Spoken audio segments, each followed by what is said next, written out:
Welcome to the Wood Stove Chats. We got Lewis Turner on the show today. He's the nicest young man that I ever have met.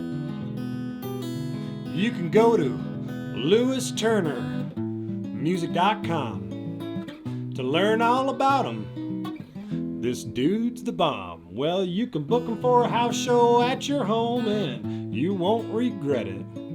Now here's my conversation with the one and only Lewis Turner.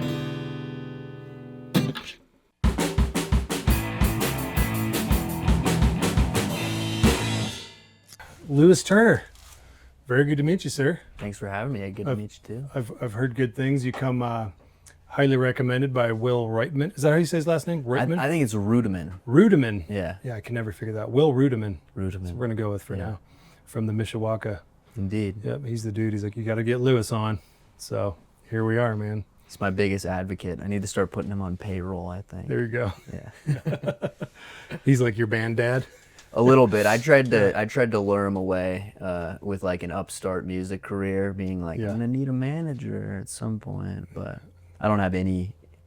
I don't have any need for a management yet. Yeah. So he was like, get a little bigger first before you. Well, you're 23 years old, is that right? 23 years old. Yep. Wow, man. Yeah. And tell us a little bit about you. So you grew up in Fort Collins. Yep. Born and raised in Fort Collins. Spent a lot of time in and around the music community here. Spent a lot of time in Lyons as well at Planet Bluegrass. Cool. Going to that folks festival. Basically every summer of my life, I've been there. I think there's been 3 that I missed my whole life. Grew up here.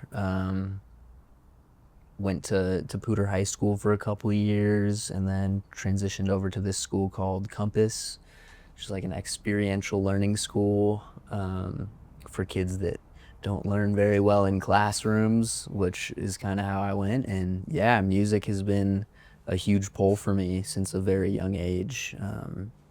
It's fascinated me, and it's just been something that I've always been gravitated towards, writing and even just being around music and musicians. So yeah. Cool, man. Yeah, and when we were talking before, you were talking a little bit about your experience in the music industry with the Aggie, the Mishawaka. What's that been like? Yeah. When I transferred out of traditional school to this school called Compass, I was kind of the first experiment they had to do their internship program, which a big amount of their curriculum was based around like getting kids in industries that they were interested in and interning, basically doing what a lot of college students were doing, but at a younger age. Which was one of my big reasons for going there. And so I kind of hit the ground running, and I had always loved the music venues in this town. And around this time, Danny Grant, the owner of the Mishawaka, had just purchased the Aggie Theater. Okay. And so she reached out to me actually and was like, hey, if you ever wanna work here as an intern, that would be awesome. And so I was able to kind of combine those two things. And so 2018, around the age, I was like 16, which was kind of illegal at the time. But we kept it under wraps. I worked at the Aggie Theater as a hospitality intern. So I was the person who fetched all the writer goods, basically the food and drink that the artists want. And then I did some production assistant stuff, not a ton in that front, but a little bit at first. And yeah, I was able to really immerse myself in the industry that was interesting to me, which for better or for worse, I saw the good and bad. Interacting with artists in a green room is a very different dynamic than seeing an artist on stage. Yeah. And so, yeah, that was a huge, there were definitely reasons I was drawn to it. Additionally, after seeing that, and also reasons that I was like, whoa, what am I getting into? Like, this is clearly, there's a lot of misconceptions about the lifestyle of these people. Witnessed a lot of drug use, a lot of very questionable treatment towards other people in the band, towards people at the venue, etc. Yeah. So yeah, learned a lot about music from a young age and got to be pretty stuck in it, for better or for worse, at both of those venues. But it was such a privilege to be able to do that at that age, obviously. And I think that's one of the big reasons I'm still playing music is I often think about that time and some of the early connections I had just when you're a 16-year-old kid, bright-eyed and going in somewhere, the micro interactions you have with people really stick out. And so I still think about, some of the shows and those little, even if they're 5-minute conversations, they still come up for me frequently. The good and the bad. It probably matured you quite a bit. Oh, for sure. Yeah. I grew up with a brother who was 10 years older than me. Okay. And I never really got along too well with kids my age. I never really seemed to have the same interests, which sometimes I tried to force that a little bit. But yeah, I mean, wanting to like work in a music venue is not something a lot of kids that are 16 want to do, especially not for free. And so by the time I was doing that with the Aggie, I was working around 50-hour weeks along with school, which, like I said, probably pretty illegal, not recommended, but I wanted to be there. And a few times they actually had to be like, Lewis, you need to go home. Yeah. But yeah, it definitely made me mature really quick. And in those settings, I had to act older than I was. They told me to like pretend I was a college student. So it was a lot of kind of role playing, which at times was harder than other times. But yeah, it was definitely a fast track to some grown up stuff. Good for you, man. Yeah. Hopefully we don't get anybody in trouble here. Oh no, I think it's you can. It's hard to confirm all. Sounds like things. Danny Grant hooked it up for you and she's looked up for you. Yeah, she's awesome. Shout out to the Mishawaka, Danny Grant, most definitely, and Will, all them. They just won an award too, right? Yeah, best outdoor venue in Colorado. They beat Red Rocks for the first time in I think a very long time. Red Rocks is with it champion. Yeah, me too. Good it's for a great them. Place. Oh, it's amazing. I've had such like magical experiences up there, and yeah, whenever I have family visiting from out of town, I'll just bring them up there just to go get lunch, sit on the river, and if there's a show, then we'll go to a show, and they're just like, what is even happening up here? It's a powerful spot. Yeah, it's definitely kind of, I think, one of our hidden gems around here too. It's starting to get out more in terms of the secret, which I'm all for. Yep. But yeah, it's an amazing place. That's definitely one of the most important places I think in my life is the Mish.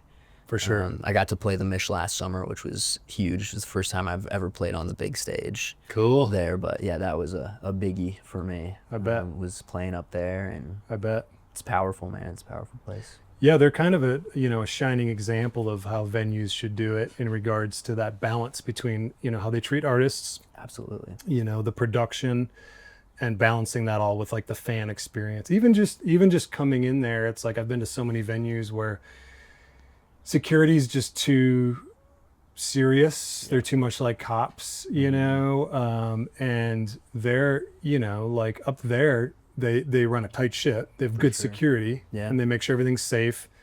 But they're like just so friendly. Like they'll sit and bullshit with you and chat with you as you're coming in, and they do a really good job without making you feel uncomfortable or like you're going through the airport.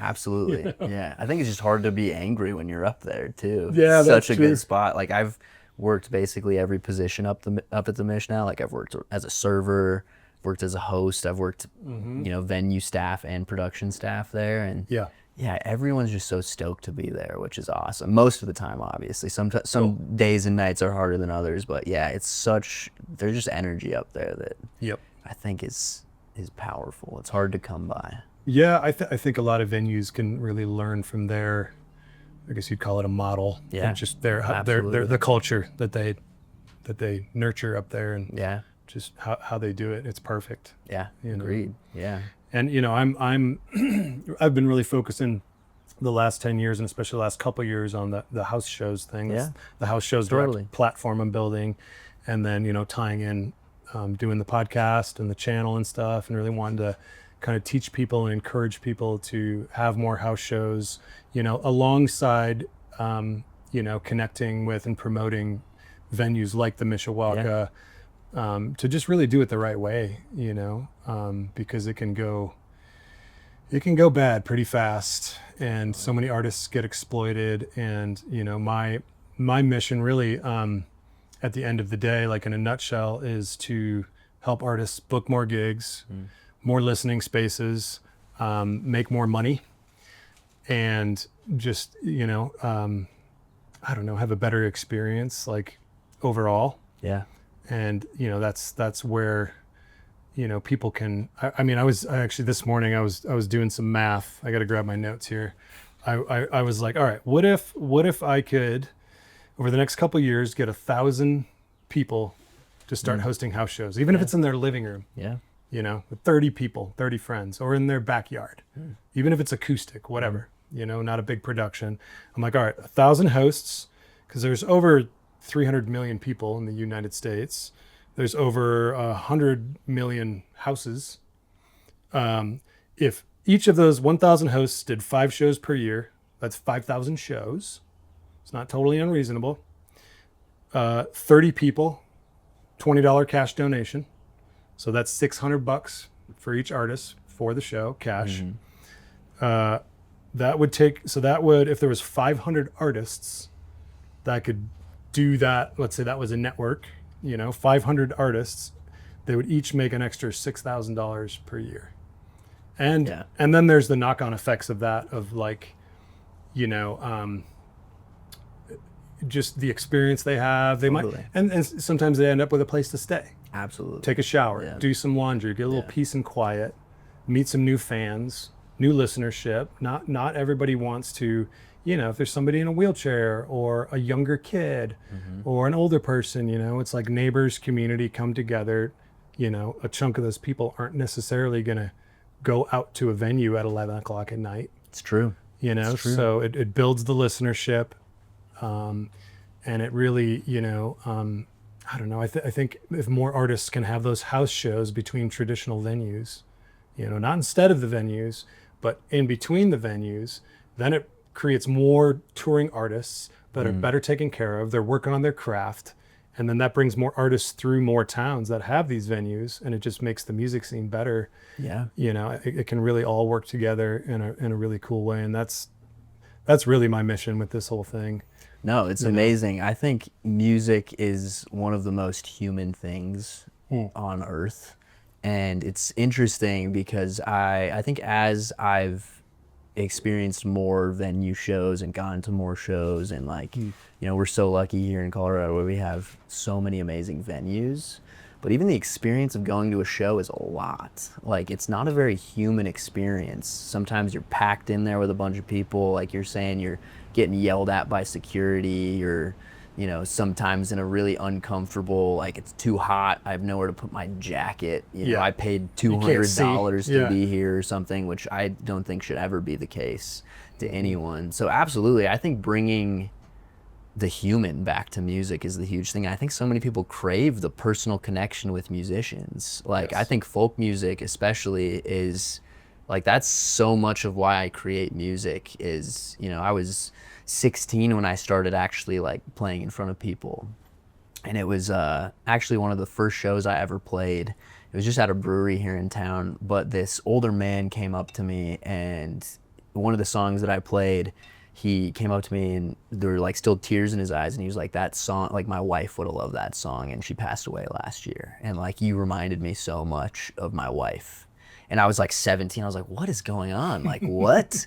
Like, this is so crazy. And like I said, you know, there were probably 12 people listening to me at this brewery. It was really loud. I'm playing quiet music in the corner. But even those, like, I try to hold on to those, and that motivates me to keep doing it. It's the human connection. It's that like collective consciousness that we all have that is shared experience. It's heartbreak. It's, you know, adventure. It's like exploration through words, through music. And I think that's such an amazing thing, because you can make people feel things with both. You can make people feel things with lyrics, and you can make people feel things with the chords you're playing and the way you're playing them, and, you know, how you're choosing to blend those, or whether it's even conscious. So yeah, absolutely. I love house shows. I think the best shows that I've ever seen have all been house shows. I got the opportunity to see Raylan Baxter here in town a couple years ago, and yeah, it was in a living room over by like Roland Moore Park. And I heard about it from a friend of mine. Didn't even think I was going to be able to go, and he's literally he's in a living room. There's 30 people there. We're all sitting in a circle in front of him, and it was the first show he'd played in years since COVID and since his dad passed away. And he was so raw and like he messed up a bunch of times, but I loved that. Like that's what brings the music to you. That's what's like, oh, this is a human. This isn't just a thing. So yeah, I think house shows, especially for folk music, are the future, and I think they're integral to the whole kind of mission statement of why I still play music and why I don't think I will ever be able to stop playing music is, you know, the human connection that's within it, especially given, you know, I think all of us in here are probably musicians to some degree and would call ourselves outcasts a little bit. Like, sometimes that is one of the only ways you can connect with people around you, for better, for worse. We're all given gifts and skills, and, you know, music is a very subjective thing, what you think is good versus like what someone else does. That's, you know, a very open-ended world too, but I think the collective in that is that, you know, there's such a shared experience in creating, and that's pretty beautiful to be a part of. Absolutely. Yeah, regardless what genre you're playing or where you're coming from or why you're playing. Absolutely. It's a universal connection. That's the beautiful thing about it. And people need it, you know. Oh yeah, like people crave it.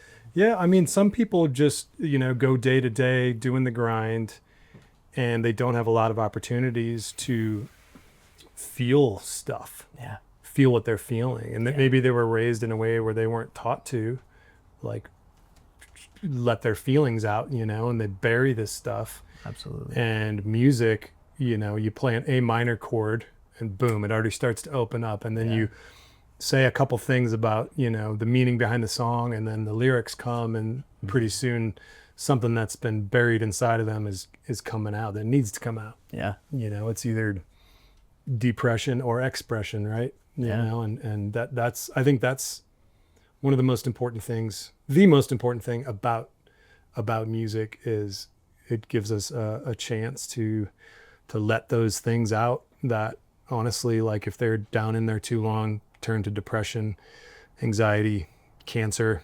Yeah. You know. Yeah, it's true. So, yeah, it's a beautiful thing. So, with the music industry, what are some of like the problems overall? I mean, I call it the music industrial complex. Yeah. Which has been something that's evolved, you know, naturally with technology, and, you know, bigger corporations, and it gets exploited a lot. But I don't think that there's like necessarily, there's some bad guys, but I don't necessarily think there's like one bad guy we can witch hunt. I think it's kind of how it's naturally happened. Yeah. You know, and I think there's some solutions to it too. Absolutely. That we can work on. But what are some of the problems that you've sort of seen happen or experienced? Yeah, I think the biggest one, I kind of refer to it like similar, I think, to what you kind of coined, is this like unavoidable void that music, the industry itself, creates sometimes. And I think that stems a lot from capitalism. I think that stems a lot from money making, and everyone along the step of that process needs to make a dollar or a dime or something. And usually the musician is left with a pretty bad deal, both monetarily and experientially. Like, it's brutal lifestyles that people who are making a living off of music, you know, touring 200 days a year, which, you know, is still what I dream of. I know that's not a glamorous lifestyle by any means. That's living in a van, that's living in a bus, or sometimes, you know, it's like you're saying, even if you are able to connect the dots with people you know and stay in living rooms, like that's still hard. That's a, you know, the vagabond's life, so to speak, which is innately lonely. And that, I think, is difficult. I mentioned this to you when we were kind of preparing for this conversation, but I was fascinated with that growing up and working in the music industry in high school, and I ended up kind of writing an essay about the artist's susceptibility to addiction. And that's something that's always fascinated me. Is I think Fort Collins is a very not so much addictive town, but there's a lot of substances in this town. It's a big alcohol place. It's a big drug place, for better or for worse. People have a lot of fun. It's a great place. It's a college town, obviously. But at the same time, I think that comes with this this sort of dissonance that's in music, which is like, this is fine. This is how everyone does it. This is how I have to do it, so to speak. And on both sides of that coin, even I think partaking in going to concerts, a lot of it is like, this concert is a place I can get fucked up at. Like this concert is a place I can go and, leave all my worries at the door, which I think is great. Guilty. For many people, yeah. I mean, that's the basis of music, like you were saying, a way to let go or feel. But at the same time, I think that can come with a lot of difficulty for musicians, especially musicians that play music that is maybe more along the lines of that, where people come and get super messed up. So I'd say really, I think the biggest problem right now is kind of twofold. Like, I am 23 years old, obviously, and I've grown up with social media in my life. I still find social media so difficult as a concept, which, speaking to older musicians who have seen the kind of evolution, so to speak, of where social media and music and art in general have met, I can't imagine how difficult that must be as well, because I think it's changed the way we attempt to connect, and it's changed the way people interact with music. It's changed the way people consume music, obviously, through streaming services, and, no longer that physical connection sometimes of there's something you're holding in your hand that you bought from the artist, and rather than getting, $12 of a $30 vinyl, you're getting 1/3 of a cent on 1,000 streams or something. And it's tough because you want to kind of push back against that model and that system. Absolutely. But you sort of need people to get on there to listen to your music. Exactly. So it's a bit of a trap. Yeah, and it is. And it's completely two-sided, where I think if you flip it on its head, it is such a privilege to live in that time period, because I've seen, even like personally, I know a bunch of people that have, I think as a musician, your core thing is attempting to find your audience. Yes. And a lot of that is experimentation. A lot of that is the self journey of trying to figure out what you want to be or who you are within that. And, that's why, like, oh, I hate, blah, blah, blah's new album. It's a totally different sound. Like, that's the humanness in music. People change. That's the only inevitability. But at the same time, I think social media has enabled people to connect with audiences that they otherwise maybe wouldn't, whether from physically or, just you are exposed to so many people. It is a little bit of a void, but it's so many people out there that at the end of the day are still human. Sometimes I struggle with that, posting on Instagram and being like, what do these numbers mean? But remembering that for the most part, those are people. Those are still people that are in that system. So it is a huge tool. It's a huge privilege, but at the same time, I think it makes a lot of the stuff I was talking about earlier of like why I play music, the humanness is difficult within social media in general. It's robotic. It's, sometimes algorithmic, which algorithm is a word that's used a lot in music right now. And I struggle with that because it's like, we're not algorithms. We don't fit algorithms. No. Music doesn't really fit algorithms. Even genres sometimes I struggle with, is like anything to box you in is a little scary. Because I mentioned that to you as well. Like the way that I play music, I know that my changes are inevitable. Like for now, I play folk and indie music. I'm going in a direction where, I'm kind of going more back to the like slow songwriter path of like, my next few albums probably won't have band accompaniment and all that stuff. So yeah, I think it's room, a lot of stuff going on in there. At the end of the day, I think it's kind of a void. Yes. And that's the biggest problem, is it's chaos. It's overwhelming. And so I've struggled in the last 3 years with a lot of that. So I've been trying to go back to kind of, your whole mission statement too, the human side of it, trying to connect with people again in person, playing shows, whether it's 10 people in a living room or playing shows at bars, at venues, just trying to connect with people again and you know, play music. And I think that was something that COVID did a lot for artists, was realize how much you need that. Oh, and the fans, the listeners. Absolutely. Like, Yeah. it's, you know, I think it was a wake-up call. Absolutely. You know, I started seeing so many artists going back to whatever day jobs or quitting music or getting discouraged. And in some ways, that was the silver lining to it all. And then, you know, coming out of it, you know, jumping back into people performing in person again, and then also the social media stuff. Like you're saying, there's that void, and it's this pendulum that swings, right? Absolutely. And the pendulum has swung so hard towards, like you're saying, the algorithms, you know, that whole space where the opportunity for exploitation is just maximized. Yeah. And then you go to, like you're saying, the 10 people sitting in a living room playing together. Those are two very different things. And maybe that pendulum needs to swing back a little bit, and maybe we can help give it a little bit of a push. Yeah, You know? absolutely. Yeah. And I think it's already in ways, like I know a bunch of artists that do it in a very, like I'm looking at his vinyl right now, but like Nick Shoulders, the way that he uses social media as a platform, as a just an extension of his voice. It's just who he is in a you know, digital sense. I really admire that, because I know how difficult that can be in general, to be like, oh, this is just who I am, take it or leave it, in a sense, you know. Trying to curate, I think, is sometimes what a lot of people fall into, or trying to fit the algorithm, or trying to be like, I need to present this in a very specific way. Like, how will I make my music most consumable? Or like, the thing that I struggle with the most is people say like, oh, you need the hook in a song.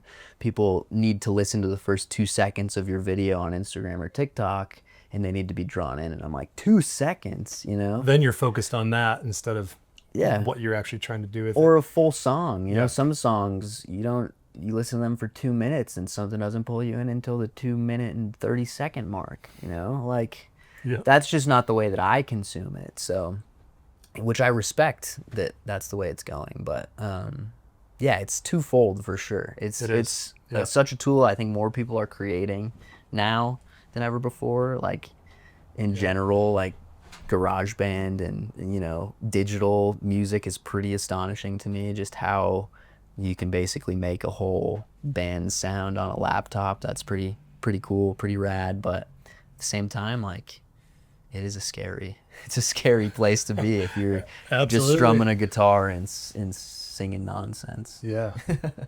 Well, you do a really good job elaborating all of that. We'll get back into it here in a little bit. Let's take a short break. Great. All right. Great.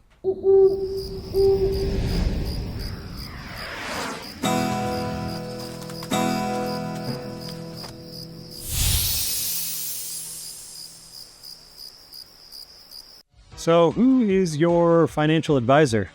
You. Yes, I'm talking to you. Oh, you don't have one? Then get a hold of financial advisor Nicole Sherif with Edward Jones Financial, based in Northern Colorado. Her direct line is 678-371-6280. Again, that is 678-371-6280, Edward Jones Financial. And if you've already got a financial advisor and just want to take a break from the stresses of finance, head down to Samana Float Center and hop into one of their state-of-the-art float deprivation tanks. They have locations in Fort Collins and Denver, Colorado. That's where I go when I need a peaceful break from the stresses of the world. Samana Float Center, your oasis of tranquility. So I was thinking we could make an arrangement. Okay. You could come here once a week Okay. and just hang out with my 3 kids. That sounds great. Because I do my I would best. do that. My It's a kids good are vibe awesome, here. but I'm like, Yeah. if my kids can all be like you are when they're 23, Oh, I appreciate it. and have your head you have on your shoulders, I could just, you know, die in peace. You know. There's ups and downs. I'm sure my mom would still tell you that I definitely don't have everything figured out that I should. You As got some time. of us do, but Yeah. I mean, I've had so many weird phases as a kid. Yeah. I was an angry kid for a little bit. I was a really sad kid for a little bit, and everything in between. But I'm guessing that your parents allowed you to Definitely. like experience and feel all that stuff. Definitely. I am insanely lucky to have the parents that I've had. Yep. They're very like Fort Collins people. Mm-hmm. My dad went to CSU, and then he was the 4th employee at New Belgium. Okay. And so he worked there for 25 years. What are their names? Nate Turner Nate and Turner? Christina Cash. Okay. Yeah, they're awesome. They've always been encouraging to feel everything, which is great. That's Good for them. I'd Yeah. love to meet them sometime. Oh, definitely. They would love it here too. But yeah, that's the name of the game. Hills and valleys, right? Yeah, Yep. We've all been there. Oh, absolutely. Yeah, I mean, my parents were good at like letting me feel and experience stuff. It was I had a very there was always like love and permission to work through what I was feeling. You know, they were a lot of times not very, present, or like I never got grounded. Yeah. Even when I definitely should have. Yeah. There wasn't a whole lot of like discipline necessarily. Which why I had to learn a lot of self-discipline as I grew up. But just having that, even through divorce and trauma and addiction and a lot of the struggles I went through as a kid, I always felt that unconditional love. Yeah. And permission to just be who I was at that time in my life through the phases I was going through. And sometimes that's kids really need to experience that. Absolutely. I mean, discipline and things like that are really important too. But I think I would rather have those parents that are open versus like just sort of I don't know, disciplinarians. Absolutely. So, but I can see that in you. Yeah, for sure. And I mean, my parents both, it's interesting that they took the path that they took with me, because I know they both had difficult upbringings. And I think my dad was very similar to that, where, it was not very present, and the desire he was the youngest of 5 other siblings, the youngest of 6. And it's interesting. I think there's so many different, parenting is fascinating in general to me, but even like kids that I grew up with, like seeing some of the paths that they took and knowing their parents and being like, I know your mom, like, why are you acting like this? Or like, why are you doing that? Like, so yeah, I think it matters, but at the same time, I think the key to it all is, like you're saying, just that love. And Yes. I'm really lucky where I think I'm able to be honest with my parents, and that's been the case for a very long time, which is trust is huge. And 2 ways too. I think even when you're a kid, like if you can be honest with your child about something that you did wrong or something that you're struggling with, that's even clear, like to 5-6-year-olds, like, wow, okay, they're talking to me. When I've seen my kids just struggling through stuff, and they're beating themselves up, I'm always like, hey, like I did this to you. Yeah. Like, what's your this struggle you have, or this shortcoming, or a weakness that maybe you want to work on, or something? You know what I mean? Like I figured this out as I went. Yeah. And totally. Anything that is sort of wrong, that you feel is wrong with you, is something I did wrong. Yeah. And we can always talk about it. And when you see me get upset, you see me getting upset, that's usually me seeing you do something that I don't like about myself. And I tend to be really open and honest with them about all that, and then give them room to sort of work through it. Yeah. And just figure it out. For sure. Yeah. What advice would you have for, younger people that are maybe just getting into music, are feeling pulled in this direction and wanting to jump in and start performing, playing, connecting into the music scene? What kind of advice would you offer to them with what you've experienced? Yeah, that's a tough question. I think what I would say pretty much boils down to, like, there's no right way to do anything. I think when I was growing up, I kind of convinced myself that there was a specific way to do the whole music thing. And I love this town. I love the musicians in this town. I love the older musicians in this town. But there were times when I was made to feel like I couldn't do what they were doing. And like I said, I don't think that was purposeful. But sometimes, and I understand people, like I was saying, people are protective of what they do. But I have been really lucky in recent years where I've had a lot of people that have given me, really good advice, really sound advice, and simplifying it to the point of, I think what else I would say is just do it. Just write music. Go for it. There's no right way. There's no right way to play guitar. There's no right way to write lyrics. It doesn't have to be in a specific structure. It doesn't have to be formatted a specific way. You don't have to rhyme. Like, there's so many like rights and wrongs, I think, that always get thrown around. I would say just do it. Just play music. Play some songs for your mom and dad. Play some songs for your friends. Like, go jam with your other friends that play music. All right. Just do it. I would say, that's the simple I'm just thing. taking some notes here. Yeah, no, exactly. Like, I think for me, the simpler the better with music. Like, I always have to go back to that because I think I try to overcomplicate things innately. I'm a, kind of overthinker chronically, but music is one of the things that doesn't have to be complicated if you don't make it. And even with like social media and all that stuff, like I always think I kind of go back to this. I don't know where it came from or what the original quote is. I'm probably getting it wrong, but like usually your first like intuition, your intuitive reaction to what you want to do, your pull to what feels right, what feels like the best fit, it's usually a pretty good call. There's a lot of comfort zone stuff that maybe doesn't always feel right. Like, I think when I started performing, it was one of the hardest things I've ever done. But now I can say I feel pretty comfortable with performing because I just did it over and over and over and over. And that feeling of discomfort is still there, but it's something different. It's a different flavor of that where it's almost excitement. It's that giddy. It's, a lot of what I was saying of like, I love seeing a true musician on stage. I love seeing him mess up a song and being like, shoot. I've always loved seeing musicians cry on stage. I think that's one of the coolest things. And really amazing songwriter, musician it's insane that I've gotten to have the experience with her that I have. Her name's Mary Gaucher. Okay. She's kind of well known. She wrote this book I think it's called The Story of Song. She does a lot of stuff with veterans and writing songs of veteran stories into songs. She toured with Elvis when she was in her 20s, stuff like that. She's insane, but she teaches these songwriting classes at the Song School up at Planet Bluegrass in Lyons.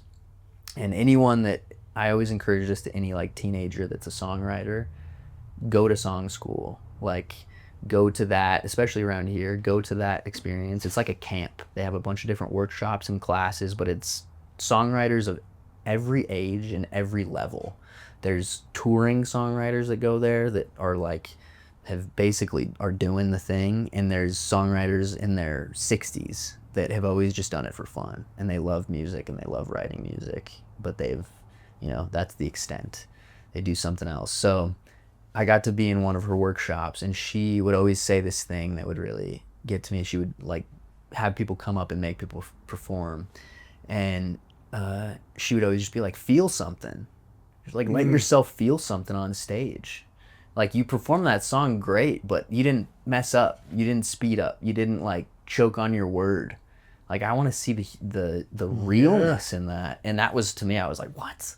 Like, I want to, do this really well. I want to like perform well. And I think that was the click for me where I was like, doing this well is just performing the songs that you wrote and whatever that means. And most of that is being you, whether that's something that I think is hard at times for me because I am just myself. I don't have a different artist name. I don't have like a different stage presence other than me. I say whatever comes to mind on stage. Sometimes I say really long open-ended stories and I lose train of thought on stage. I have found the best shows are when I just let myself be in that state. Yeah, because I mean, if you're feeling it, everybody else is gonna too. Exactly. And you're encouraging, that's opening a door for the audience in a way. And that's, almost encouraging to come through that door and being like, hey, I'm here, I'm a person too. Like, this isn't a robotic thing. This isn't exactly what you're going to hear on my recorded album or, on the CD you have of mine. But, you're going to hear the background to this song, or you're going to hear, some jokes about this song, stuff like that. Like, I think about John Craigie. I think about Brett Dennen. I think about Passenger, Brandy Carlisle. Like, there's so many musicians. I always think the most impressive thing is when a songwriter can play without a band and just completely captivate an audience. Yeah. And some of that, they aren't playing music for 25 minutes. Yeah, they're telling stories. They can talk half the time. Exactly. Yeah, but and they get off track. Totally. Have you seen Possessed by Paul James? I have not. Or heard his music? No. His name's Conrad Wirt. He's from Kerrville, Texas. He's a special education teacher. And he's one of those guys that, I mean, he plays by the performance name Possessed by Paul James. I think, and he seems like he's possessed when he's playing. Yeah. But I think his dad is Paul, his grandfather is James, who have both passed away. But when he's on stage, most of the time his eyes are closed. And it's like he literally won't start a song until he like feels this thing coming up. And he's got this little clogging thing he puts beneath his feet. He'll play fiddle, banjo, guitar, whatever. He doesn't have a set list. He'll grab an instrument, a string will break, he'll switch, he'll be out of tune. And he'll start hitting his feet and he'll be like, what are we doing here? What's happening? You feel it coming, it's going. And he'll do that for like 2 minutes. Wow. And then find something, and then he goes into the song, and he'll play one of his songs. Yeah. But it's different than every time he plays. It's this completely different experience, and it's amazing. He pulls you into everything he's feeling. If he's struggling, you're going to feel that. Yeah. If he's feeling really excited about life, you're going to feel that. And he's probably the best example I could think of. And he's come through. He's played here a few times. That's awesome. But he's the perfect house show guy. Yeah. The perfect person to like sit and be, you know. And then you put him on stage, and he's kind of like the lights and the, you know. Yeah. But he's a special person. He's who I think of. That's amazing. I'm gonna have to listen to Possessed by Paul James. Yeah, I'll send you some stuff. Okay. Yeah. Yeah. What so I wanted to while we still have some time here, I wanted to hear. Do you have any like crazy stories from the road or gigs or just in your, you know, working in the music industry? Any wild stories? I think something that comes up, I was kind of, you gave me that prompt, 2 days ago now, or I think a day ago. Was it yesterday that we talked on the phone? And I've been thinking a lot about stories. And nothing like specifically like rose above everything else. Like, I'm 23 years old. I haven't performed out as much. There's some guys that I know have some insane stories, but I haven't performed. I haven't really gone on a formal tour. I just went to New York in February, which was my first time. Like, I guess one other time I have, but getting on a plane with a guitar to go play a show was just an insane concept to me. I was like on the plane with my guitar and I was like, this is so cool. Like, I'm going somewhere that, you know, I might not be able to make a lot of money off of this, but it's paying for my plane ticket to like go do this. And I'm playing music in a new place. Like, that's the goal. That's the dream.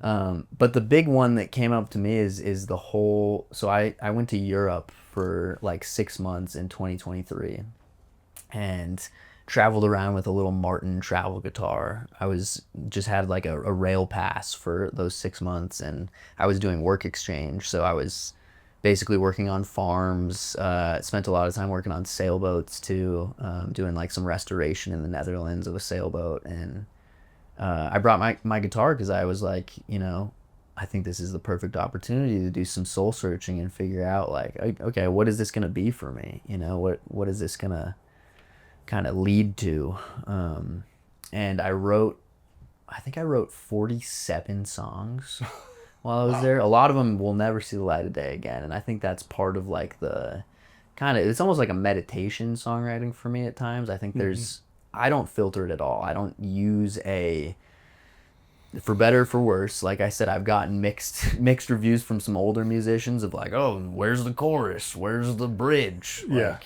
you don't have a structure or a process. No, and I think I connect to songs that don't. Like some of my favorite songwriters ever. I mean, Bob Dylan, Joni Mitchell, like even Johnny Cash. Like, there's not a lot of consistent structure in their songs in terms of how they write.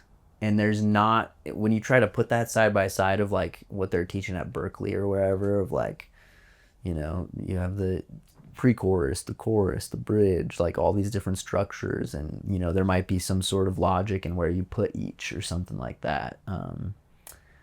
I noticed that the songs that I write, especially in travel environments, are just like extensions of processing and feeling. And I've always identified with songwriting that is literally just speaking about surroundings or speaking about things. Like I think one of the best songs ever written, I recently just started covering it because for a long time I felt like it was one of those songs that you weren't allowed to cover. Okay. I saw a guy at Planet Bluegrass Rocky Mountain Folks Festival get yelled at for covering it poorly, but Angel from Montgomery by John Prine. Mm-hmm. Great song. Yep. Insane song. And an amazing song.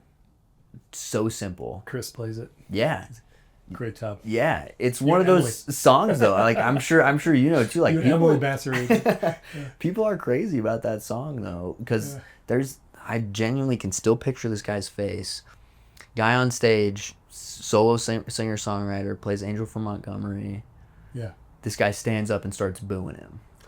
Oh. And it was like a different version of the song, but it's still the song. Like, that's scary, though. I think I was probably 12 or 13 when I saw that. So I felt like, oh, I'm never going to play that song. But even, like, you know, the writing of that, like, descriptors, feelings, like, such an extension of a story in a tiny compressed 3-minute span. It makes you wander. It makes you, you know, feel so much in such a short amount of time. And, you know, I still think, you know, I don't think I will ever write a song of that caliber, but even getting anywhere near. Yeah, I mean, you know, always the open-ended. They didn't think that part. Either. Yeah. It's true. It's true. But yeah, songs like that, like leaving so open-ended, but back to the root of the story is traveling on trains in Europe, and I think the song that I'll probably play after this is a song that I wrote while I was in Europe, and it's still one of like my most important songs I've ever written.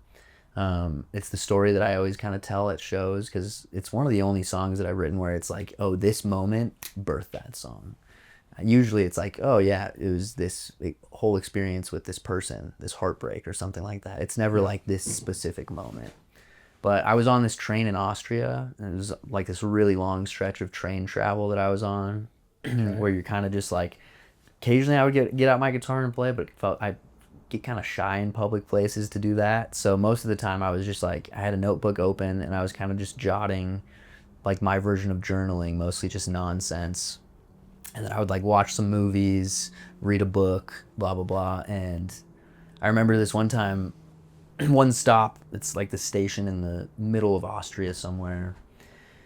We're kind of on our way down to Switzerland, which is where I was heading. And this woman gets on. She has a cane. She's very shaky. And she sits down in the seat. Like if this is the train seat, there's a seat next to me that has my bag and some other stuff on it. And then there's a seat across the aisle. And there's 2 more that are facing. She sits in the one, so she's facing the opposite way as me, but she's right across the aisle. So she sits down. I kind of look over at her, keep on doing my thing. And probably like 20 minutes into the ride, I think I was like in my own world, but I look over again and she's holding a framed photograph in her hand, like clutching it, like white knuckling this photograph. Okay. And I was like, whoa, that's like really intense.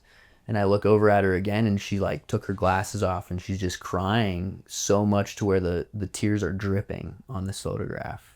And because she's kind of sitting across from me, like I couldn't see what was on the photograph. I didn't know what it was, but that just like hit me so hard. I'm on this like experience, one of my longest times away from my hometown, and I'm the deep thinker where I, you know, start to think about loss. I think about grieving. I think about like, you know, I've been really lucky in my life so far, but it's inevitable that I will experience loss. Yep. You know, everyone that you love will die at some point, or you will die first. You know, it's guaranteed. Yep. And it hit me kind of like a truck. Like I was like, whoa, like that is just such a heavy thing. And I'm in the middle of Austria, so I don't expect her to speak English. I don't even know what I would say, but it was just like this intense image that was playing right next to me. And I remember like finally she puts the picture back in her bag. I still don't really know what was on the picture. I assume it was maybe of someone. I don't know if it was her child. I don't know if it was her husband or loved one. I don't know who it was. There's a lot of mystery in it.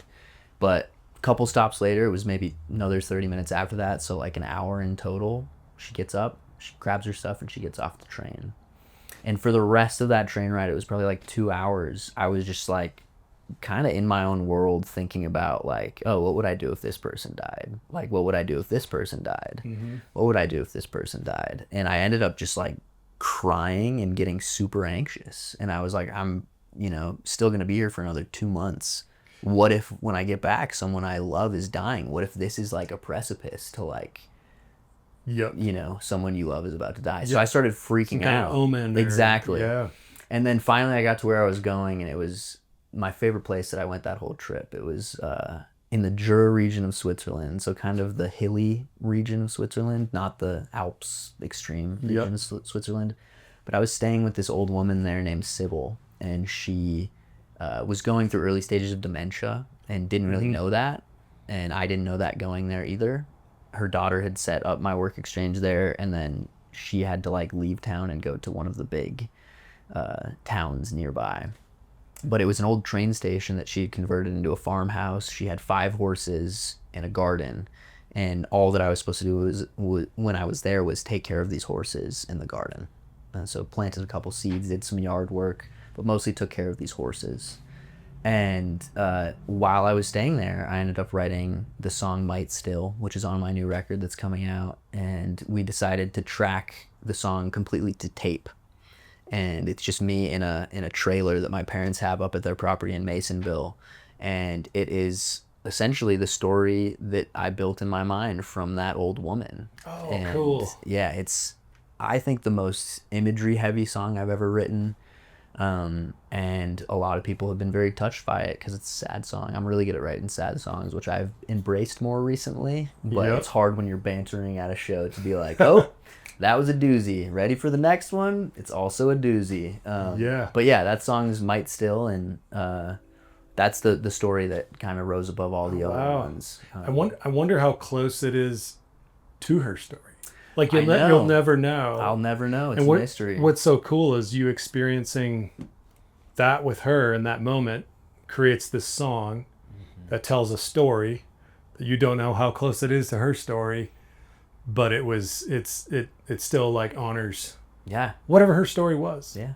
That's really cool. The funny thing about that story too is a detail that for some reason I always remember is she was just pounding Ricola cough drops. Okay. I saw her eat like 6 Ricola cough drops. So every time I like see the Ricola logo, you think of that wrapper, I think of that because it was where our train was heading was right near where I think where she got off was where the factory for Ricola was. But yeah, I always think of that like. Yep. It's the little details, and that's random. Nothing about that in the song though. But I got to turn you on. Like everything, the whole story you were telling really reminded me of this artist Sam Baker. Have you heard of Sam Baker? Sam Baker. I feel like that vaguely sounds. I think he's like in his 60s or 70s, probably in his 70s now. But he does an NPR interview. Okay. And he's riding a train to Machu Picchu, and these like local terror group has put a bomb in the plane, a bomb in the train. In the train. And instead of facing it down, they faced it up. So when they blew it up, it was in his train car, it blew a hole through the roof. And he watches like this family that he was in the train car with die in front of him as he's laying on the ground, like all like mangled, his hand got all messed up. Oh my gosh. And he had never written songs before.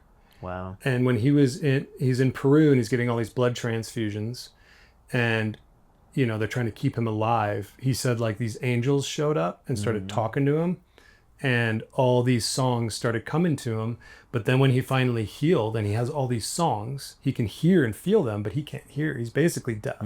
It's like a very quiet transistor radio is what he can hear when he hears. So he's never heard his own music, but he writes all these songs from that one experience. Like crazy. Just went boom and create. But I'll send you some Sam Baker and Possessed by Paul James. But just the feeling I can see that you had during that, I don't know, that just really reminded me of Sam Baker and how those songs come from, those little experiences. That, Yeah, the deep down the life stuff, stuff. man. The most human moments sometimes just randomly birth a song. Yeah. It's cool. It's cool. That's amazing. That's amazing.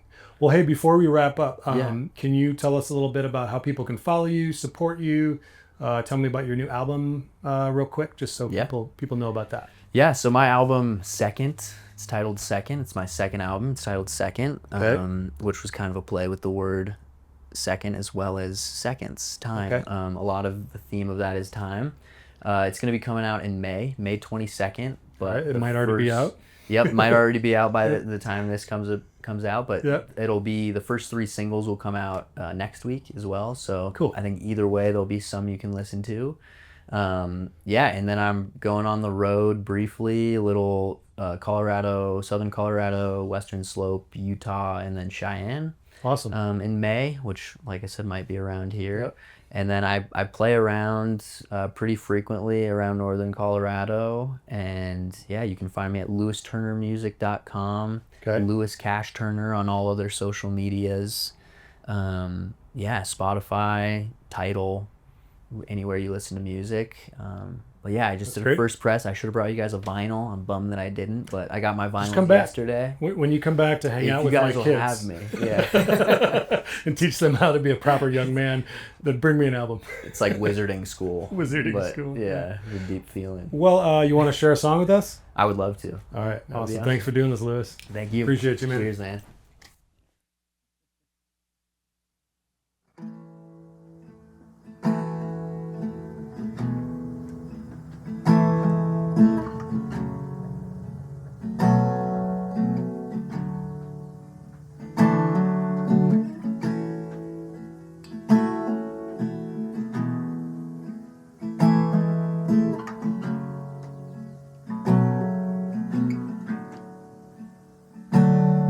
There's a house, it's not far from here. A wrinkled blouse, it's soaked with tears.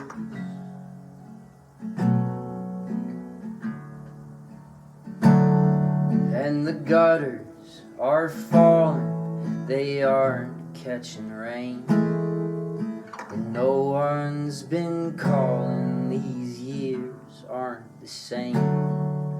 The front door is open, but no one walks inside, 'cause an old man is hoping that his love never died. It's too late, his heart's breaking down.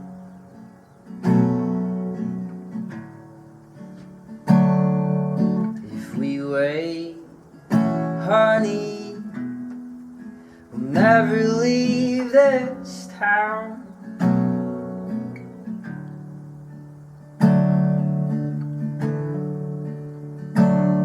There's a mirror in the hall, it's cracked on the edge by a leaf on the wall that's shriveled and dead. There's dust in the windows and smoke in the air. On the shelf there's a big globe that's always been there. The lights are burned out, but the candles are lit. Old frames turned around, full of pictures of when things left behind, a world that was a wrinkle in time and a vision of love. It's too late, there's no one around. If we wait, honey, for where we're both bound.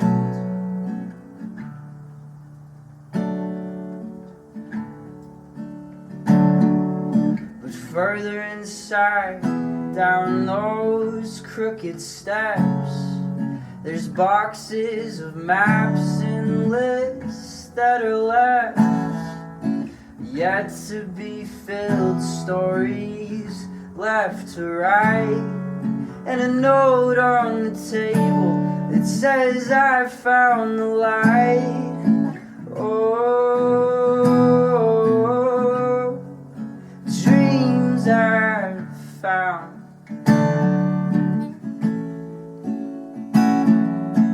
Oh,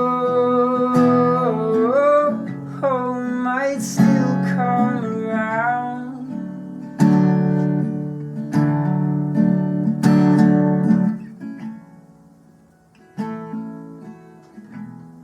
Might still come around. It might still come around.